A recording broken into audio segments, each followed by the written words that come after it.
السلام علیکم پاکستانیوں، کیسے ہو آپ؟ خیریت سے ہو؟ مسلم لیگ نون کے ایک رہنما ہیں، ان سے جب سوال کیا گیا نا کہ آپ کی پارٹی کے اندر تو آج کل بڑے گروپنگ بنی ہوئی ہے اور تین دھڑے بن چکے ہیں اور آپس میں ایک لڑائی چل رہی ہے، تو اس سے کیا آپ جو پاکستان تحریک انصاف کے ساتھ مذاکرات کرنے جا رہے ہیں، کیا اس سے یہ متاثر نہیں ہو رہے؟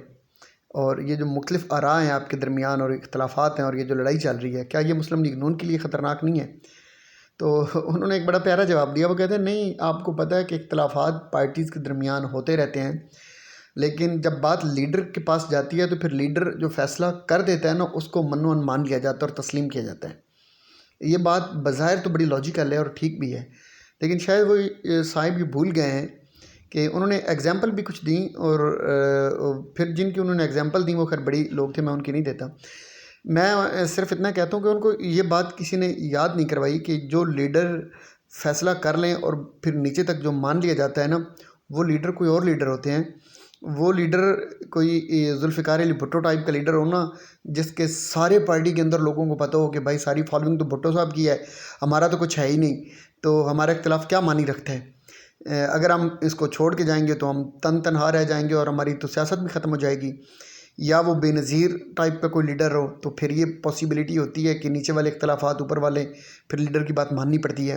یا پھر عمران خان جیسا بندہ ہو تو پھر یہ ہوتا ہے کہ اگر پارٹی کے اندر اختلافات ہوں اور خان کوئی آرڈر دے دے تو پھر سب کو ماننے پڑتے ہیں، کیونکہ پتہ ہوتا ہے کہ اگر چھوڑیں گے تو ہمارے پلے رہنا کیا ہے، ہمارا تو کچھ نہیں بچے گا۔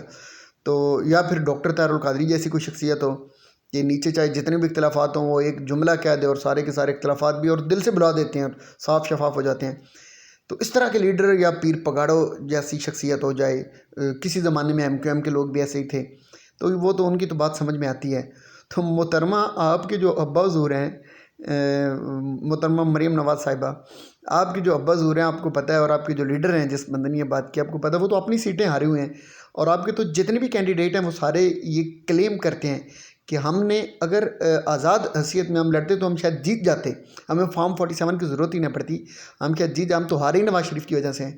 تو جن لوگوں کو یہ پتہ ہے کہ ہمارے لیڈر کی وارث ہی کوئی نہیں ہے، ان کی وجہ سے ہمیں ایک ووٹ نہیں ملتا، اگر ہم چھوڑ جائیں تو الٹا ہماری عزت بڑھ جائے گی، تو وہ بھائی کیسے لیڈر کی بات کو مانیں گے یا لیڈر کی بات کو فالو کریں گے؟ یہ خیالی باتیں جو ہیں نا، یا یہ لاجیکل باتیں جو ہیں، یہ وہاں پہ بڑی قابل اہمیت ہوتی ہیں، بڑی امپورٹنٹ ہوتی ہیں، جہاں پہ پتہ ہو کہ فالوئنگ لیڈر کی بڑی ہے۔ جس لیڈر کے پلے ہی کچھ نہ ہو اس کے لیے اس طرح کی باتیں نہیں کیا کرتے، اور یہ دھیان کیا کرتے ہیں کہ آپ کے اپنے اندر اختلافات جو ہیں آپ کی پارٹی کو لے ڈوبیں گے۔